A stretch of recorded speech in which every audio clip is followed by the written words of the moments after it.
आणि जो शिवभक्त नाहीये तो जर इथे आला तोही शिवभक्त होऊन जाईल, कारण की अशी अद्भुत महिमा आहे. पाऊस नव्हता आणि आम्ही आता मंदिराच्या एकदम जवळ आलोय, नागेश्वर देवस्थानाच्या ठिकाणी आलोय. तर आता मोठ्या प्रमाणावरती पावसाने सुरुवात. खालच्या बाजूला पूर्ण दरी आणि सह्याद्रीच्या पर्वतरांगा आहेत, पण मोठ्या प्रमाणावरती धुकं असल्यामुळे आपल्याला तेवढे काहीच दिसत नाहीये. शंकराचं जे देवस्थान आहे ना, या ठिकाणी 365 दिवस शंकराच्या पिंडीवरती अभिषेक होत असतो. उन्हाळ्यामध्ये जरी आपल्याला आसपास कुठे पाणी नसलं तरी दगडामधून आपल्याला अभिषेक होताना पाहायला मिळतो. सुंदर असं हे ठिकाण आहे आणि जोरदार वारा सुटलाय. खालच्या बाजूला पूर्ण धुकं दिसतंय, असं वाटतं की आकाशात ते ढग खाली उतरलेत आणि आपण ढगांच्या वरती आहोत. पूर्ण उभा चढून आहे, अरुंद वाट आहे, त्यामुळे एकच माणूस पास होतो. त्याला वरती चढून जायचंय. पूर्ण उभा इंजिन आहे हा. तर चढताना आपल्याला काळजी घ्यावी लागते, कारण की खाली मोठी दरी आहे. हा धबधबा आहे या बाजूला. सह्याद्रीच्या पर्वतरांगामध्ये ज्या स्पॉटला मी उभा आहे ना, हा स्पॉट पूर्ण डेंजर आणि उभा चढणीचा. या ठिकाणी लोखंडी शिड्या आहेत.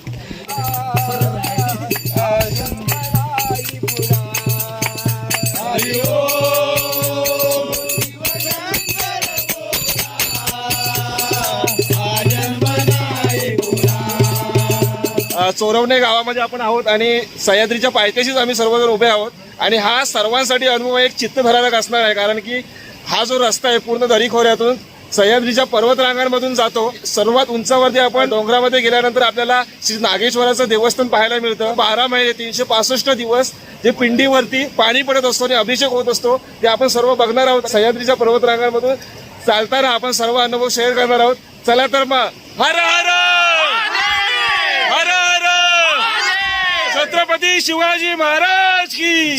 नागेश्वरला जाण्यासाठी तिथून आपण चढायला सुरुवात करतो. त्या पायथ्याचीच मी आहे. जवळजवळ आम्ही 7-8 जण आहोत आणि चढायला सुरुवात झाली. 10 मिनिटं झाले. मी पावसाने विश्रांती घेतली, तरी पण बघितलं तर वातावरणामध्ये खूप मोठ्या प्रमाणात गारवा आहे.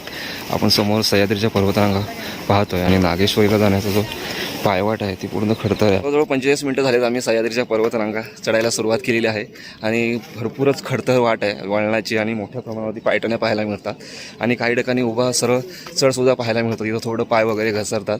आज जरी पावसाने विश्रांती घेतली असली तरी रिमझिम पाऊस चालू आहे. मध्येच मोठी सर येते आणि माझ्या मागच्या बाजूला तुम्ही ह्या सह्याद्रीच्या पर्वतरांगा पाहू शकता. ते धुक्यासारखं दिसतंय ना, तर आपल्याला ढग खाली उतरल्याचा भास होतो. अर्धा पाऊण तास चढून वरती आला की आपल्याला भला मोठा दगड पाहायला मिळतो आणि दगडाच्या बाजूनच ही पायवाट गेलेली आहे आणि ह्या बाजूला आपल्याला बघितल्यानंतर असं वाटतं की ढग खाली उतरले. जवळजवळ अर्धा पाऊण तास आम्ही सह्याद्री चढलो आहे आणि तुम्ही साधारण अर्धा पाऊण तास वरती चढून आल्यानंतर थोडासा आपला सपाट भाग लागतो. त्या ठिकाणी बरेचसे जे ट्रॅकर आहेत, भाविक आहेत, ते विश्रांती घेत आहेत, कारण की हा जो पूर्ण रस्ता आहे ना आता अर्धा पाऊण तासाचा, तो पूर्ण चिऱ्याने बांधलेल्या पायटणींचा आहे आणि थोडा उभा आहे, त्यामुळे थोडा चढताना मोठ्या प्रमाणावरती दम लागतो. अर्धा ते पाऊण तास चढल्यानंतर तुम्हाला थोडा सपाट भाग लागतो ना. ह्या ठिकाणी एक छोटंसं दुकान सुद्धा आहे. याची सपाट जागा भेटेल, थोडं बरं वाटतं. विश्रांती करतात बरेच जण. हा श्रावण सोमवार असल्यामुळे मोठ्या प्रमाणावरती भाविक आपल्याला ट्रॅकर पाहायला मिळतात. सर्वात डेंजर स्पॉट आपल्याला भेटतात त्यापैकी हा डेंजर स्पॉट आहे. फक्त ही एवढीशी पायवाट आहे आणि खालच्या बाजूला आपल्याला पूर्ण उतार सह्याद्रीच्या पर्वतरांगा पाहायला मिळतात. जर पाय वगैरे सटकला तर आपल्याला इकडे खाली जाण्याची भीती आहे, त्यामुळे आपल्याला चढताना पूर्ण काळजी घ्यावी लागते. काही ठिकाणी बॅरिकेड आहेत असे, पण काही ठिकाणी बॅरिकेड नाही आहेत. त्या ठिकाणी आपल्याला खूप काळजी घ्यावी लागते आणि पायवाटेने चढताना आपल्याला पायवाटेच्या बाजूला अशी झाडंसुद्धा पाहायला मिळतात. परफेक्ट ठिकाण आहे. ठिकाण एवढं सुंदर दिसतंय ना, पूर्ण पर्वतरांगा ढग खाली उतरलेले दिसत आहेत. अर्धा पाऊस चढल्यानंतर जो दम लागलेला असतो ना, थकवा लागलेला असतो, इथं थोडा कमी होतो, कारण की जो चढाचा रस्ता आहे तो संपून थोडा आपल्याला सपाट भाग लागतो. त्या ठिकाणी पायठण्या नाही आहेत, फक्त पायवाट आहे, त्यामुळे थोडं आपल्याला विश्रांतीसुद्धा इथे भेटते. आणि इथून आपण परत पुढे गेल्यानंतर आपल्याला मोठ्या प्रमाणावरती चढ आणि उभा काढा पाहायला मिळतो. तिथून खूप रिस्क आहे, त्या ठिकाणी आपण जाणार आहोत. आणि पुढच्या साईडला आपण बघितलं ना, काही ठिकाणी आपल्याला धबधबेसुद्धा पाहायला मिळतात. सह्याद्रीच्या पर्वतरांगांमधलं तुम्ही वातावरण बघितलं ना, तर गार वातावरण आहे, वारा वगैरे नाही आहे, थोडी शांतता आहे. पावसाने विश्रांती घेतली आहे. सकाळी थोडी मोठी सर आली होती, त्यानंतर पावसाने विश्रांती घेतली असली तरी मोठ्या प्रमाणात आकाशात ढग आणि मळब पाहायला मिळत आहे. आणि घनदाट अशी झाडी आपल्याला या सह्याद्रीच्या पर्वतरांगांमध्ये पाहायला मिळते.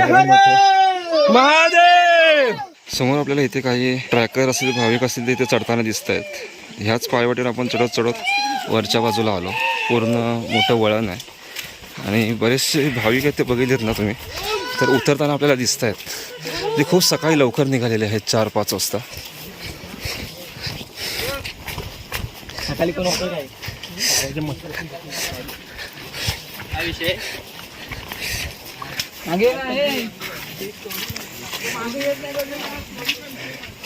बरेचसे भाविक आता उतरत आहेत. नागेश्वरीला जाताना आपल्याला सह्याद्रीच्या पर्वतरांगांमध्ये जे डेंजर स्पॉट भेटतात ना, त्यापैकी हा डेंजर स्पॉट आहे. या ठिकाणी पूर्ण कडा आहे, धबधबा आहे आणि जाण्यासाठी पायवाड्या ते पूर्ण दगडायचे, त्यामुळे थोडं सांभाळून आपल्याला उतरावं लागतं. सह्याद्रीच्या पर्वतरांगांमधून येणारं पाणी खूपच स्वच्छ आहे. या ठिकाणी आपण पाणीसुद्धा पिऊ शकतो, एवढं नितळ आणि शुद्ध पाणी आपल्याला पाहायला मिळतं. आणि ह्या बाजूला खाली गेला तर पूर्ण कडा आहे आणि समोर पर्वतरांगा. किती मोठ्या प्रमाणावरती आपल्याला बघितलं ना पर्यटक पाहायला मिळत आहेत. आणि ज्या वेळेला असं थोडंसं आपल्याला धबधबा वगैरे पाहायला मिळतो ना, तिथं थोडे जे भाविक आहेत ते विश्रांती करतात, पाणी वगैरे पितात. आणि हा उंच आणि सरळ उभा कडा आहे, तिथून आपल्याला वर चढून जायचं आहे. थोडं दगडी वगैरे आहेत त्या निसटत आहेत, त्यामुळे पाय टाकताना सुद्धा आपल्याला काळजी घ्यावी लागते. जवळजवळ 1.5 तास आम्ही सह्याद्रीच्या पर्वतरांगा चढल्यानंतर सुंदर एक आपल्याला दृश्य पाहायला मिळतं. या ठिकाणी धबधबा प्रवाहित आहे आणि धबधब्याचं पांढरं शुभ्र जे पाणी पडतं आहे ना, खूप सुंदर वाटतं आहे. आणि ह्या ठिकाणी चढण्यासाठी आपल्याला लोखंडी पायटण्यासुद्धा पाहायला मिळतात. अशा लोखंडी छडे आपल्याला इथं पाहायला मिळतात. जवळजवळ 1 तासापेक्षा जास्त तुम्ही चढून आलात ना, इथे सुंदर धबधबा वरती चढून जायचं आहे. पूर्ण उभा जिना आहे हा. थोडं चढताना आपल्याला काळजी घ्यावी लागते, कारण की खाली मोठी दरी आहे. हा धबधबा आहे या बाजूला आणि इथे पाणी पडते ना आपल्याला धबधब्याच्या, तिथं आपण थोडं थांबून विश्रांती घेऊ शकतो. पूर्ण कडेकपारीचा आणि हिरवागार झाडीने वेढलेला हा निसर्ग. ह्या ज्या समोरच्या लोखंडी जिना दिसतोय ना, ह्याच ठिकाणी आपण चढून वरच्या बाजूला आलो. तर आज पाऊस पडल्यामुळे थोडं आपल्याला धबधब्याला पाणी कमी दिसतंय, पण ज्यावेळेला मोठ्या प्रमाणावरती मुसळधार पाऊस असतो त्यावेळेला आपल्याला रौद्ररूप याच धबधब्यांचं पाहायला मिळतं. आणि ही पायवाड्या ती पूर्ण धबधब्यामधूनच जाते, त्यामुळे एक सुंदर आनंद. आणि ह्या बाजूला सुंदर निसर्ग आपल्याला पाहता येतो. पूर्ण उभा चढ आहे हा, पूर्ण कडा आहे.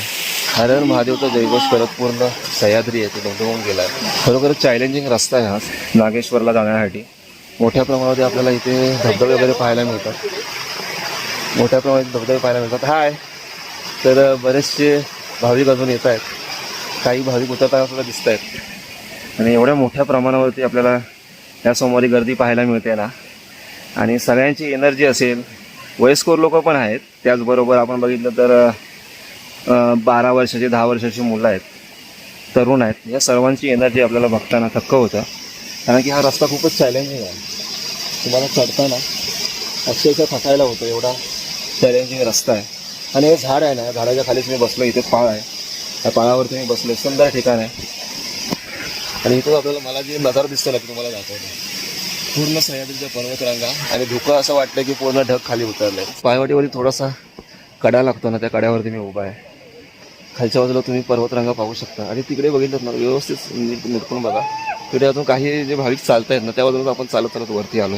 जवळजवळ 1.5 तास आम्ही सह्याद्रीच्या पर्वतरांगा चढतोय नागेश्वरीला जाण्यासाठी. तर इथे पूर्ण जे चढण आहे ना, ते पूर्ण उभं आहे. आणि समोर तुम्हाला पायवाट दिसत असेल, त्या ठिकाणी काही जण भाविक असले ट्रॅकवर चढताना दिसत आहेत. त्याच पायवाट्याने आपल्याला जायचं आहे. जवळजवळ 1 तासाचा अजून प्रवास आहे. जवळ 1.5 तास चढून आल्यानंतर तुम्हाला पूर्ण उभा कडा लागतो.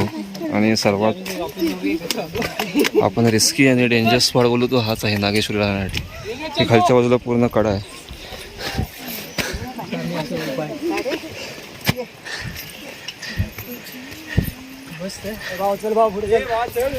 ही पायवाड्या ती खूपच अरुंद आहे. या ठिकाणी एकच माणूस उतरू शकतो. तरी पण आपण बघितलं तर मोठ्या प्रमाणावरती सर्व वयाचे लोक असतील. या आजी सुद्धा आलेले आहेत. लहान मुलं सुद्धा आपल्याला काही ठिकाणी पाहायला मिळतात.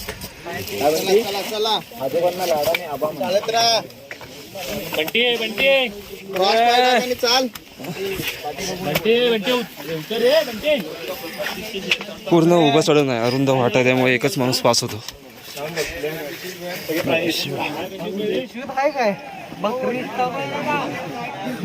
सांगली भरणं आलेले आहेत. नागेश्वरीला फिरण्यासाठी आपण बघितलं बरेचसे स्थानिक पब्लिक त्यावर मोठ्या प्रमाणावरती लांबून सुद्धा शिवभक्त येत असतात. तर सांगलीवरून आलेले ते. आणि हा जो रस्ता आहे तो खूप रिस्की आहे. सिंगल माणूस पास होतो, त्यामुळे आम्हाला थोडा वेळ थांबून राहायला लागते. आणि उभा काढा आहे पूर्ण, इथून बघू शकता क्लिअर तुम्ही. साधारण अर्धा तास ते 45 मिनिटाचा रस्ता बाकी आहे अजून. आणि सह्याद्रीच्या पर्वतरांगामध्ये ज्या स्पॉटला मी उभा आहे ना, हा स्पॉट पूर्ण डेंजर आणि उभा चढणीचा. या ठिकाणी लोखंडी शिड्या आहेत, तरीसुद्धा सर्वच ठिकाणी आपल्याला लोखंडी शिड्या पाहायला भेटत नाहीत. काही ठिकाणी पूर्ण कड्याकपरीचा भाग असतो. तर तुम्हाला बघितल्यानंतर लक्षात येईल की पूर्ण उभं चढण आहे आणि उतरताना पूर्ण हळू उतरावं लागतं. या बाजूला बरेचसे भाविक आहेत ते आलेत. आज दुसरा श्रावण समोर आहे, त्यामुळे मोठ्या प्रमाणामध्ये आपल्याला भाविक पाहायला मिळतात. आणि वरचा जो पूर्ण भाग आहे ना, तो पूर्ण धुक्यामध्ये वेढला गेला आहे, त्यामुळे आपल्याला वरचं स्पष्ट दिसत नाही आहे.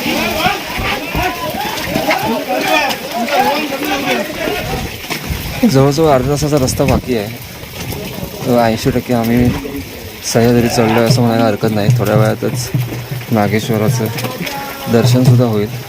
आणि आपण बघितलं ह्या पायथ्याने इथे पूर्ण दगडामध्ये कोरलेले आहेत आणि खालच्या बाजूला आपल्याला साखळदंडसुद्धा पाहायला मिळतात. त्याच्या मदतीने आपल्याला चढता येतं. सह्याद्रीच्या पर्वतरांगांमधली सर्वात कठीण उभी वाट चढून आम्ही वरती आलो आहे. या ठिकाणी आपल्याला खाली साखळदंडसुद्धा पाहायला मिळतात. आणि आता मला वाटतं 10-15 मिनटावरती आता नागेश्वर देवस्थान आलं आहे आणि जोरदार वारा सुटला आहे. खालच्या बाजूला पूर्ण धुकं दिसतंय. असं वाटतं की आकाशात ते ढग खाली उतरलेत आणि आपण ढगांच्या वरती आहोत. सुंदर असं वातावरण आहे. बरेच जण जे भाविक आहेत, ट्रॅकर आहेत, ते सगळेजण आपण बघितलं तर माईक, ढोलकी, कोण टाळ वगैरे सुद्धा घेऊन आलेला आहे. आणि इथे साधारण एकच माणूस पास होऊ शकतो. थोडी अरुंद जागा आहे, त्यामुळे इथे मोठी रांग लागलेली दिसते आपल्याला. बरेचसे भाविक सकाळी लवकर 7 वाजता 6 वाजता चढायला सुरुवात केलेली होती. ते बरेचसे आपल्याला भाविक ट्रॅकर असतील ते आता उतरताना दिसत आहेत. फायनली आम्ही सह्याद्रीच्या पर्वतरांगा चढून नागेश्वराच्या दर्शनासाठी आलेलो आहोत. बघितलं मोठ्या प्रमाणावरती लाईन आहे. दुसरा श्रावण सोमवार आहे आणि मागच्या वेळेला जेव्हा आम्ही आलो होतो दुसऱ्या सोमवारी तेव्हा एवढी गर्दी नव्हती, पण या वेळेला आपण बघितलं मोठ्या प्रमाणावरती गर्दी आहे. त्यावेळेला 5 मिनिटांमध्ये आम्हाला दर्शन भेटलं होतं, पण मला वाटतं आता साधारण लाईन बघितलं तर 1 तासभर रांगेमध्ये राहायला लागेल असं वाटतंय. आणि माझ्याबरोबर बुवा आहेत, हबप सुदर्शन जाधव, त्यानंतर बाकीचे सर्व मित्रमंडळी आहेत. ज्या वेळेला आपण ही लहान मुलं बघतो, त्यानंतर वयोवृद्ध माणसं सुद्धा असतात, 60 वर्षाच्या आजी मगाशी व्हिडिओमध्ये दाखवल्या, तर हे माझ्या पुढे जवळजवळ अर्धा तास आलेत. यांच्यानंतर मी अर्धा तास आलो आहे.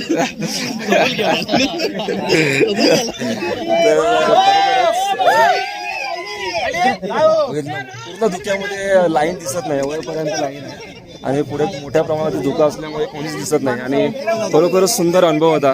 आणि एकंदरीत बघितलं ना तर पूर्ण ढग खाली आले असं वाटतं. सह्याद्रीच्या पर्वतरांगामध्ये पूर्ण धुकं दिसतं ना, असं वाटतं ढग आहे आणि मोठ्या प्रमाणावरती बघितलं तर धुकं आहे. पाऊस या वेळेला मिळाला नाही. मागच्या वेळेला जेव्हा मोठ्या प्रमाणात पाऊस होता, पण यावेळेला थोडी 2-3 सरी आल्या, त्यानंतर खूप कमी प्रमाणात पाऊस भेटला. 1-1.5 तास लागला. पण ह्या वेळेला ज्यावेळेस आम्ही दर्शनाकरता आलो तर आम्ही 1-1.25 तासामध्ये वरतीच दर्शनाकरता आलेलो आहे. आणि इथं आल्याच्या नंतर मोठ्या प्रमाणात गर्दी असल्यामुळे आम्ही दर्शनाच्या रांगेमध्ये थांबलो. आम्हाला जवळजवळ आता अर्धा तास झाला आम्ही दर्शनाच्या रांगेमध्ये आहोत. तरी पण इथं वरती आल्याच्या नंतर असं वाटत नाही की आम्ही अजून थकलेलो आहोत म्हणून. फक्त 5 मिनिटांवरती नागेश्वर देवस्थान आहे, पण ह्या वेळेला मोठ्या प्रमाणावरती गर्दी असल्यामुळे दर्शनासाठी रांग आपल्याला पाहायला मिळते. आणि पुढे सुद्धा रांग आहे, पण धुक्यामुळे आपल्याला स्पष्ट दिसत नाही. आणखी काही ठिकाणी थोडं आपल्याला काळजी घ्यावी लागते. थोडा रस्ता आहे तो अडचणीचा आहे, त्याचबरोबर मोठ्या प्रमाणावरती आपल्याला काही ठिकाणी थोडी घसरणीचा भागसुद्धा पाहायला मिळतो. पण चढताना जरी थकवा आला असेल तर पूर्ण थकवा तुम्हाला वरती आल्यानंतर निघून जातो. एवढं सुंदर नागेश्वर देवस्थान आहे. आणि खासियत सांगायची म्हटली तर हे शंकराचं जे देवस्थान आहे ना, या ठिकाणी 365 दिवस शंकराच्या पिंडीवरती अभिषेक होत असतो. उन्हाळ्यामध्ये जरी आपल्याला आसपास कुठे पाणी नसलं तरी दगडामधून आपल्याला अभिषेक होताना पाहायला मिळतो. सुंदर असं हे ठिकाण आहे आणि नागेश्वर देवस्थानासाठी प्रत्येकाने यायला हवं. तर आमचे इथे सुदर्शन जाधव असतील, त्यानंतर प्रथमेश बुवा असतील, हे सर्व आमची मंडळी आहेत. आणि योगेश शिंदे यांची ही कन्या ही माझ्या अगोदर अर्धा तास चढून आली, नॉनस्टॉप आलेली आहे. तर लहान मुलांसाठी आहे ना खरोखरच म्हणजे प्रेरणादायी आहे ज्या वेळेला ही मुलं नॉनस्टॉप चढतात. आणि आम्हाला 3-4 ठिकाणी थांबावं लागतं. शंकराचं जे देवस्थान आहे ना, या ठिकाणी 365 दिवस शंकराच्या पिंडीवरती अभिषेक होत असतो. उन्हाळ्यामध्ये जरी आपल्याला आसपास कुठे पाणी नसलं तरी दगडामधून आपल्याला अभिषेक होताना पाहायला मिळतो. सुंदर असं हे ठिकाण आहे आणि नागेश्वर देवस्थानासाठी प्रत्येकाने यायला हवं. तर आमचे इथे सुदर्शन जाधव असतील, त्यानंतर प्रथमेश बुवा असतील, हे सर्व आमची मंडळी आहेत. आणि योगेश शिंदे यांची ही कन्या ही माझ्या अगोदर अर्धा तास चढून आली, नॉनस्टॉप आलेली आहे. तर लहान मुलांसाठी आहे ना खरोखरच म्हणजे प्रेरणादायी आहे ज्यावेळेला ही मुलं नॉनस्टॉप चढतात आणि आम्हाला 3-4 ठिकाणी थांबावं लागतं. निसर्गाचा आणि भक्तीचा एक अनोखा संगम असलेलं श्री नागेश्वर देवस्थान प्रत्येकाला या ठिकाणी येण्यासाठी आकर्षित करतं. शिवभक्त तर येतातच, त्यानंतर मोठ्या प्रमाणावरती आपण बघितलं ट्रॅकर असतील, जे निसर्गप्रेमी असतील, ते सुद्धा या ठिकाणी येतात. आणि यावेळेला आपण बघितलं तर मोठ्या प्रमाणावरती गर्दी आहे. दुसरा श्रावण सोमवार आहे आणि त्यामुळे इथे दर्शनासाठी आपल्याला रांग पाहायला मिळते. वरच्या साईडला थोडं धुकं आहे, त्यामुळे आपल्याला वरच्या साईडला रांग दिसत नाही आहे. एवढा सुंदर परिसर आहे ना, मोठ्या प्रमाणावरती वारा लागतोय आणि थोडा हलकासा रिमझिम पाऊस आहे. वातावरण बघितलं तर पूर्ण गार आहे आणि आपण ज्यावेळेला चढायला सुरुवात केली होती त्यावेळेला मोठ्या प्रमाणावरती थकवा होता आणि त्यानंतर आपण जेव्हा वरती पूर्ण चढून येतो त्यावेळेला पूर्ण थकवा निघून जातो. आणि ह्या वेळेला दुसऱ्या श्रावण सोमवारी मोठ्या प्रमाणावरती गर्दी असल्यामुळे दर्शनासाठी रांग लागलेली आहे. कारण की मागच्या वेळेला या वेळेला गर्दी नव्हती. साधारण फक्त 5-10 मिनटं आम्ही थांबलो होतो, त्यानंतर लगेच अभिषेक करून आम्ही दर्शन घेऊन बाहेर पडलो होतो. पण यावेळेला मोठ्या प्रमाणावरती गर्दी आहे. इथे पहिलं तर कडेकपारी आहे, थोडासा असा कर्व भाग आहे, त्या ठिकाणी आम्ही इथं थांबलो आहे. त्यामुळे थोडं इथं आम्हाला भिजायला वगैरे होत नाही आहे.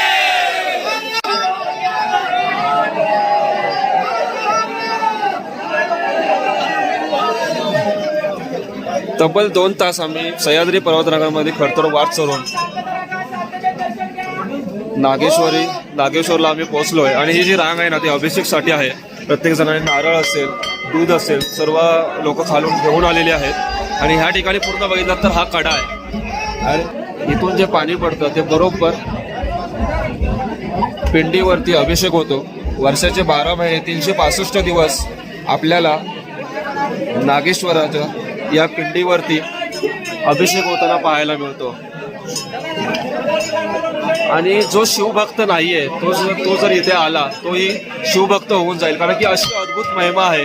तुम्हाला आजूबाजूला कुठे जास्त पाणी टिपकताना दिसणार नाही. बरोबर ह्याच ठिकाणी बरोबर जे पाणी पिळताना ते बरोबर पाणी आपल्याला इथे शिवलिंगावरती पडताना पाहायला मिळतं. नागेश्वराचं सुंदर ठिकाण आहे.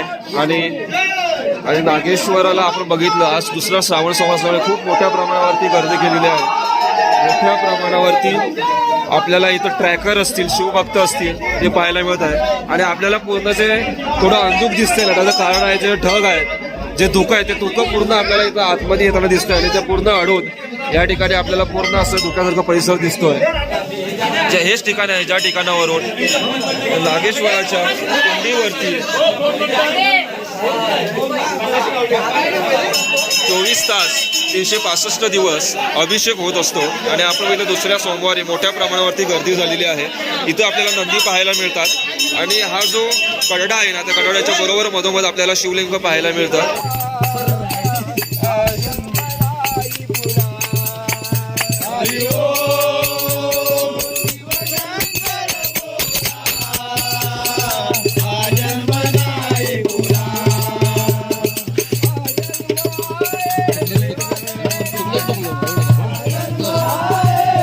जवळजवळ सकाळी 9:30च्या दरम्यान चढायला सुरुवात केली होती आणि दर्शन वगैरे घेऊन आम्ही 1:30 वाजता उतरायला सुरुवात केली.